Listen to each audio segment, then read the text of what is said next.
जय हिंद, जय भारत दोस्तों। मैं पुष्पेंद्र गौड़ सभी साथियों का पुनः स्वागत करता हूं अपनी चैनल गणित की चौपाल पर। दोस्तों, कक्षा 9वीं में गणित विषय में आज से हम नया अध्याय प्रारंभ करने जा रहे हैं और उस अध्याय का नाम है त्रिभुज। वैसे तो आपने त्रिभुज की कई प्रमुख विशेषताएं पढ़ चुके हैं, त्रिभुज की परिभाषाएं पढ़ चुके हैं, त्रिभुज के प्रकार पढ़ चुके हैं, लेकिन आज हम त्रिभुज के बहुत ही महत्वपूर्ण विशेषता उसकी सर्वांग समता को पढ़ेंगे। तो दोस्तों, सबसे पहले हम समझेंगे कि सर्वांग सम आकृतियां क्या होती हैं। यदि एक आकृति के ऊपर दूसरी आकृति इस प्रकार से आ जाती है कि उसको पूरा का पूरा अगर ढक लेती है तो हम कहेंगे कि वो दोनों आकृतियां सर्वांग सम हैं। अगर आपका एक हाथ दूसरे पंजे का पूरा ढक लेता है तो हम कहेंगे कि ये जो दोनों पंजे हैं ये सर्वांग सम हैं। इसी प्रकार अगर आप किसी कमरे में कोई फर्श बिछाते हैं और वो कपड़े का फर्श आपके कमरे के फर्श को पूरा का पूरा ढक लेता है, ना तो छोटा पड़ता है ना बड़ा पड़ता है, तो हम कहेंगे कि वे दोनों सर्वांग सम हैं। इस प्रकार की आकृतियों को हम सर्वांग सम आकृति कहते हैं।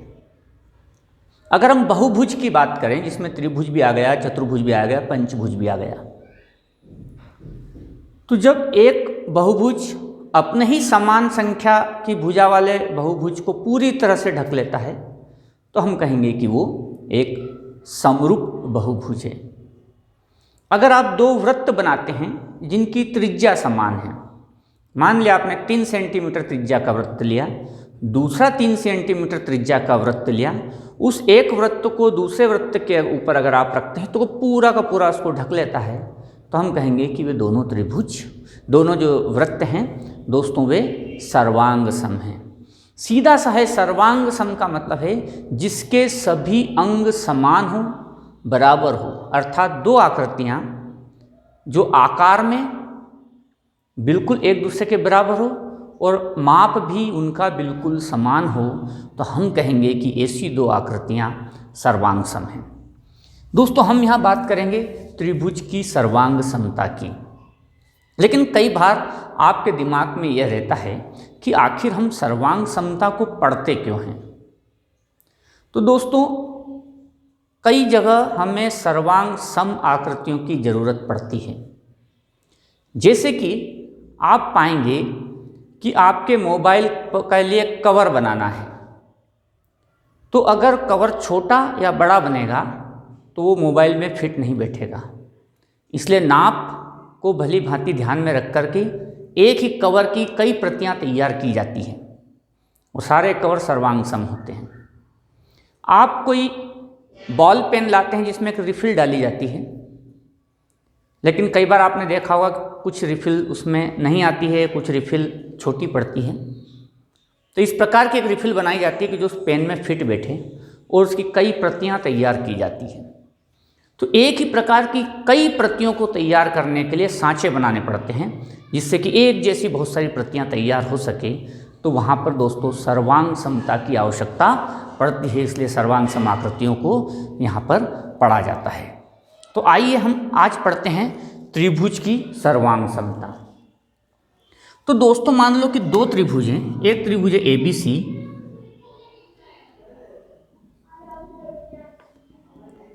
और एक दूसरा त्रिभुज है PQR।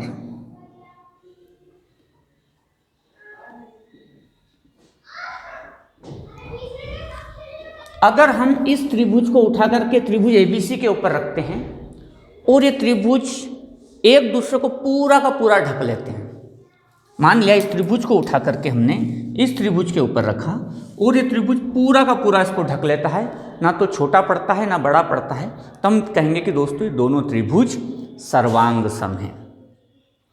जब मैं इस त्रिभुज को इसके ऊपर रखूंगा तो हम पाएंगे कि इस AB भुजा पर ठीक PQ भुजा बराबर पड़ेगी, ना बड़ी पड़ेगी ना छोटी पड़ेगी। इसी प्रकार BC भुजा पर भुजा QR बराबर पड़ेगी और इसी प्रकार AC भुजा पर आप पाएंगे कि PR भुजा बराबर पड़ेगी।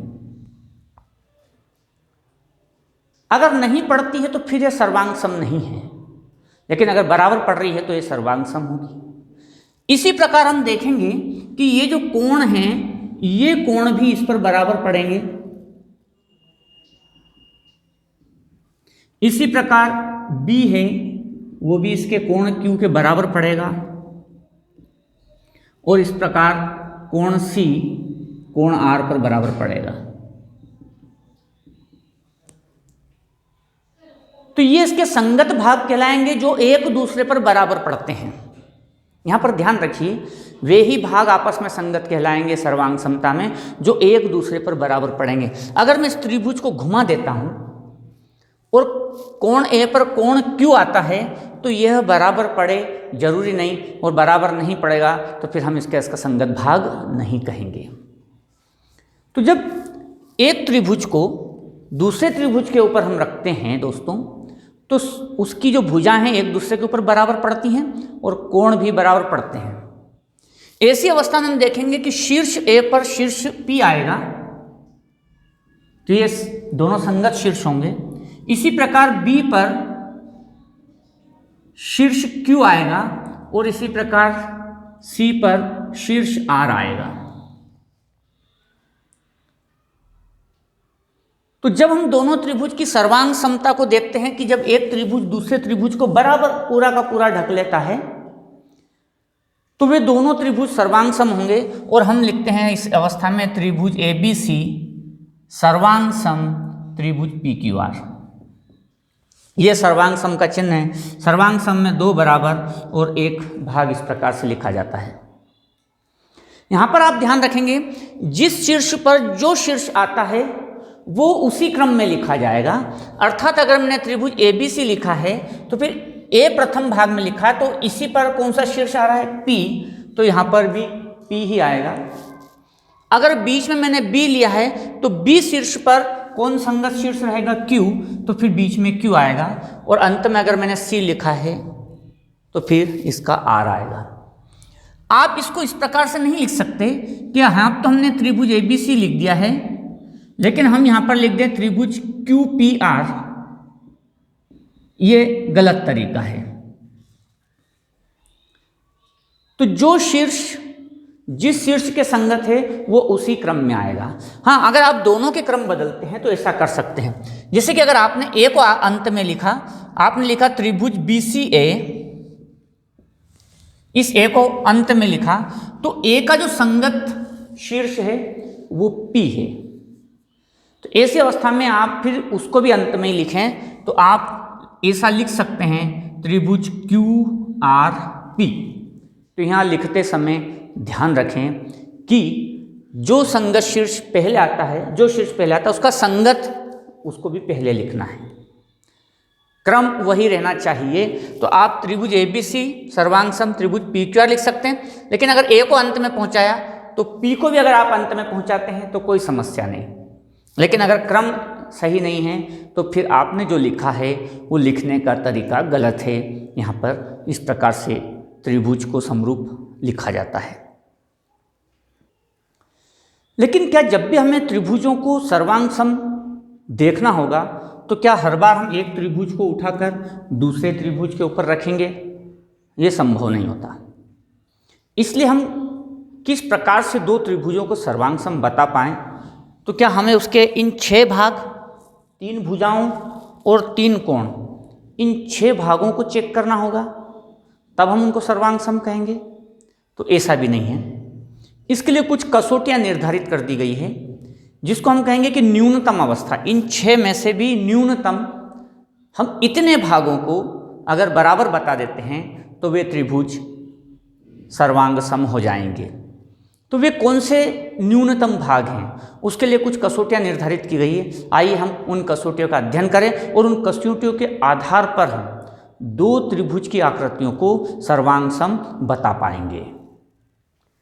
तो दोस्तों, पिछली कक्षाओं में भी आप 2 त्रिभुज की सर्वांग समता और उनकी कसौटियों के बारे में थोड़ा बहुत अध्ययन कर चुके हैं, लेकिन यहाँ पर 2 त्रिभुज की सर्वांग समता के लिए हमें तीनों भुजाओं की लंबाई और उनके संगत कोणों को, मतलब अर्थात 6 भागों की जानकारी निकालने की जरूरत नहीं। अगर हम 3 भाग भी बराबर निकाल पाए तो बाकी के भाग अपने आप बराबर होंगे। ये कसौटियों के द्वारा निर्धारित किया गया है। इसमें सबसे पहला जो नियम है वो अभिग्रहित है। दोस्तों ये अभिग्रहित है, ये सिद्ध नहीं किया गया, इसको इसी प्रकार से स्वीकार किया गया है। और वो अभिग्रहित ये है, इसको अभिग्रहित SAS के नाम से भी जानते हैं, साइड एंगल साइड, या आप कहें भुजा कोण भुजा अभिग्रहित के नाम से भी जानते हैं। और ये प्रथम कसौटी है त्रिभुज की सर्वांग समता के लिए। क्या है कि 2 त्रिभुज सर्वांग सम होते हैं यदि एक त्रिभुज की 2 भुजाएं और उनका अंतर्गत कोण दूसरे त्रिभुज की 2 भुजाएं और उनके अंतर्गत कोण के बराबर हो। तो एक त्रिभुज की 2 भुजाएं ली और उन 2 भुजाओं से बनने वाला ही कोण होना चाहिए। जैसे कि देखें, इसकी ये 2 भुजाएं दे रखी हैं और इससे ही बनने वाला कोण दिया है। अगर ये कोण यहाँ पर हो तो 2 भुजाएं ये है और इनसे बनने वाला ये कोण है, तो ये नहीं दिया है। फिर ऐसी अवस्था में हम सर्वांग समता का निर्णय नहीं कर पा सकते। इसलिए एक त्रिभुज और उसकी 2 भुजाएं तथा उसके अंतर्गत बनने वाला कोण दूसरे त्रिभुज की 2 भुजाएं और उसके अंतर्गत बनने वाले कोण के बराबर हो तो फिर वो दोनों त्रिभुज सर्वांग सम होंगे। मतलब यहाँ पर 3 भाग से काम चल जाएगा, 1, 2 और 3, पूरे 6 भाग की जरूरत नहीं। तो अब मान लो ये हो सकता है कि ये 4 सेंटीमीटर यहाँ दे दिया, ऐसी अवस्था में ये 2 सेंटीमीटर, ये 2 सेंटीमीटर, ये 4 सेंटीमीटर, ये 4 सेंटीमीटर, ये कोण बराबर तो हैं, लेकिन हम सर्वांग सम नहीं कह सकते। क्यों नहीं कह सकते? क्योंकि शर्त यही है कि 2 भुजाएं और उससे बनने वाला कोण अगर इधर दिया है तो उधर भी 2 भुजाएं ये ले लें तो इससे बनने वाला कोण नहीं दिया है। इसलिए अगर ये यहाँ पर दिया गया है तो ये इसके बराबर है, ये इसके बराबर है, और इन दोनों भुजाओं से बनने वाला कोण भी बराबर है, इसलिए दोनों त्रिभुज सर्वांग सम होंगे। तो फिर बाकी बचे हुए भाग जो नहीं दिए गए हैं तो दोस्तों ये अपने आप बराबर होंगे, क्योंकि सर्वांग सम है तो फिर सभी अंग आपस में संगत भाग बराबर होंगे। तो संगत भाग बराबर होंगे और उनको हम डायरेक्ट लिखते हैं CPCT, corresponding part of congruent triangle. Corresponding part of मतलब संगत भाग सर्वांग सम त्रिभुजों के। तो इतना बड़ा लिखने के बजाय शार्ट में लिख दिया जाता है CPCT। अगर ये 2 त्रिभुज सर्वांग सम हो गए तो कोण A का संगत हो गया कोण P, ये आपस में बराबर होगा। कोण C का संगत भाग हो गया कोण R, ये आपस में बराबर होगा। AC का संगत भाग PR, ये आपस में बराबर होंगे। अपने आप बाकी के बचे हुए भाग बराबर होते हैं। तो पहली कसौटी जिसके आधार पर हम ये तय करते हैं कि 2 भुजा उससे बनने वाला कोण एक त्रिभुज में, दूसरे त्रिभुज में कि 2 भुजा और उससे बनने वाला कोण आपस में बराबर हो तो वो दोनों त्रिभुज सर्वांग सम होंगे। ये पहली कसौटी। आइए दूसरी कसौटी देखते हैं। दूसरी कसौटी वास्तव में दोस्तों प्रमेय है। वो प्रमेय ये है कि 2 त्रिभुज सर्वांग सम होते हैं यदि एक त्रिभुज के 2 कोण उनकी अंतर्गत भुजा, एक त्रिभुज के 2 कोण और उनकी अंतर्गत भुजा दूसरे त्रिभुज के 2 कोण, दूसरे त्रिभुज के 2 कोण और उनके अंतर्गत भुजा के बराबर है। तो अगर मान लिया कि ये 30 डिग्री है, ये 50 डिग्री है और ये मान लो 4 सेंटीमीटर है, तो ये 30 डिग्री है, ये 50 डिग्री है और ये मान लिया कि 4 सेंटीमीटर है, तो ये दोनों सर्वांग सम होंगे। तो दोस्तों ये प्रमेय है, तो इसको हम सिद्ध करने के लिए बहुत आसानी से देख सकते हैं कि ये सर्वांग सम है या नहीं। तो हमने यहाँ पर मान लिया, पहली स्थिति माना कि AB बराबर PQ। हमने मान लिया कि AB बराबर PQ। आप ये नहीं माने तो ये मान सकते हैं कि AC बराबर PR, वो उसको ही मान सकते हैं। अब आपने मान लिया AB बराबर PQ, तो दोस्तों ये भुजा इसके बराबर है, ये कोण इसके बराबर है और ये भुजा इसके बराबर है। अर्थात 2 भुजा और उसके बनाने वाला कोण दो भुजा और उसके बनाने वाला कोण अगर बराबर है तो त्रिभुज सर्वांग सम होते हैं। ये हम पहली कसौटी में पढ़ चुके हैं। पर अगर मान लो आप AC और PR को बराबर मानते हैं तो फिर AC और PR और BC और QR बराबर हो गई। तो दो भुजा उसको बनाने वाला कोण, दो भुजा और उसको बनाने वाला कोण अगर आपस में बराबर होते हैं तो दो त्रिभुज सर्वांग सम होते हैं। ये अभिग्रहित है, ये भी हमने पढ़ लिया। तो ये एक स्थिति मान लो ये हो। लेकिन मान लो बराबर ना हो तो फिर ये होगा कि AB जो है हमें मान ले बड़ी है PQ से। यह भी हो सकता है कि ये बराबर नहीं है, हम ये मान लें कि ये बराबर नहीं है। अब AB बड़ी है PQ के, तो फिर हमने इतना भाग लिया जो PQ के बराबर हो जाए। तो हमने AB पर एक भाग ले लिया यहां तक M। हमने एक बिंदु लिया AB पर इस प्रकार से कि BM बराबर हो जाए PQ के। हमने इस प्रकार से लिया कि BM बराबर हो जाए PQ के। तो दोस्तों या तो ये दोनों भुजाएं बराबर हो सकती हैं या नहीं हो सकती। तो बराबर होंगी तो त्रिभुज तो समरूप सर्वांग सम हो चुका था। अब बात है कि मान लो वो ये AB बड़ी, तो फिर अगर ये भुजा बड़ी हो तो हमने इस पर इतना भाग अलग से लिया जो PQ के बराबर हो। अब देखो आप त्रिभुज MBC में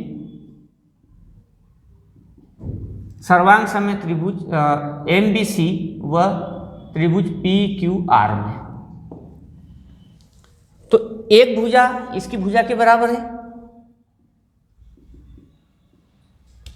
कोण B कोण Q के बराबर है और BC QR के बराबर है। तो इसका अर्थात ये हो गया कि त्रिभुज MBC सर्वांग सम हो गया त्रिभुज PQR के। त्रिभुज MBC सर्वांग सम हो गया त्रिभुज PQR के। तो फिर हमने ये भी पढ़ा है कि अगर दो त्रिभुज सर्वांग सम हो जाते हैं तो उनके सारे भाग आपस में बराबर हो जाते हैं। तो फिर कोण MCB बराबर होगा कोण PRQ के। फिर ये वाला कोण MCB PRQ के बराबर होगा बाय CPCT। और यह तभी संभव है जब M और A अलग अलग बिंदु ना हो। यह तभी संभव है जब M अलग अलग बिंदु ना हो, अर्थात बिंदु M और A, या यूं कहें भुजा CM और भुजा CA संपाती हो। तो भुजा CM और भुजा अगर CA संपाती हो गई तो त्रिभुज वही सर्वांग समी है, अर्थात ये अलग अलग त्रिभुज नहीं है, दोनों सर्वांग समी होंगे। तो ऐसी स्थिति में भी दोनों त्रिभुज सर्वांग सम आते हैं। अब मान लो ये हो कि AB छोटी हो और PQ बड़ी हो, तो जो बिंदु M हमने इधर लिया था वो इधर लेकर के यही प्रक्रिया को करेंगे, तब भी ये दोनों भुजाएं संपाती ही आएंगी, अलग अलग नहीं आएंगी। तो इससे पता चलता है कि इस स्थिति में भी दोनों त्रिभुज सर्वांग सम होंगे। कब? जब एक त्रिभुज के दो कोण और उससे बनाने वाली भुजा और इसके दो कोण और उसको बनाने वाली भुजा आपस में बराबर हो तो दोनों त्रिभुज सर्वांग सम होते हैं। लेकिन दोस्तों इसमें एक और चीज है, इसको हम बोलते हैं कोण भुजा कोण सर्वांग समता। जब एक त्रिभुज के दो कोण उसको बनाने वाली भुजा दूसरे त्रिभुज के दो कोण उसको बनाने वाली भुजा के बराबर हो आपस में, तो वो सर्वांग सम होते हैं। लेकिन कभी कभी क्या होता है कि ये वाला कोण न दे करके ये वाला कोण दे दिया जाता है, मान लिया 80 डिग्री, और इसमें ये कोण दिया है। तब हम पहली कसौटी लगाते हैं तो दो कोण दिए हैं लेकिन दो भुजा नहीं दिए, तो पहली कसौटी नहीं लगेगी क्योंकि दो भुजाएं नहीं दिए। दूसरी कसौटी लगाते हैं, दो कोण उसको बनाने वाली भुजा इसमें तो है पर इसमें दो कोण उसको बनाने वाली भुजा नहीं है, और अगर भुजा दी है तो कोण नहीं है। तो ऐसी स्थिति में ये कोण इसके बराबर होने के चांस हो सकते हैं, इसलिए त्रिभुज के तीनों कोणों का योग वो लगा करके एक बार चेक कर लें। तो इसमें अगर मैंने देखा कि 30 और 80 110, मतलब ये 50 डिग्री है, तो ये कोण नहीं देते हुए भी बराबर है, इसलिए इस कोण को एक बार पता कर लेना चाहिए त्रिभुज के तीनों कोणों के योग से। तो ये आ गया। तो ऐसी स्थिति में 30 50 इसके और 30 50 से उसको बनाने वाली भुजा बराबर हो गई। तो त्रिभुज के तीनों कोणों का योग का नियम को भी पता कर लेना चाहिए। और कभी कभी कोण कोण भुजा, इसको बोलते हैं कोण भुजा कोण कसौटी। तो इसके आधार पर त्रिभुज को समरूप बताया जा सकता है। और भी कुछ कसौटियाँ हैं, लेकिन हम इन 2 कसौटियों के आधार पर पहले प्रश्नावली 7.1 को हल करेंगे, उसके बाद तीसरी और चौथी कसौटियाँ 2 कसौटी और है जिसको हम पढ़ेंगे और सवालों को हल करेंगे। लेकिन कभी कभी इन कसौटियों में पहले त्रिभुज के तीनों कोणों का योग करके भी कोणों को ज्ञात कर लें, ताकि हो सकता है कि उससे भी हमारा कसौटी को और सहायता मिल सके। तो कोण कोण भुजा ये भी एक कसौटी होती है जिसमें त्रिभुज के तीनों कोणों के योग की हमें आवश्यकता पड़ती है। तो दोस्तों, इस प्रकार से हम त्रिभुज को सर्वांग सम बता सकते हैं और हम देखेंगे कि 2 त्रिभुजों को और किस प्रकार से सर्वांग सम बताया जा सकता है। हम अगले वीडियो में प्रश्नावली को हल करेंगे। तब तक के लिए जय हिंद, जय भारत।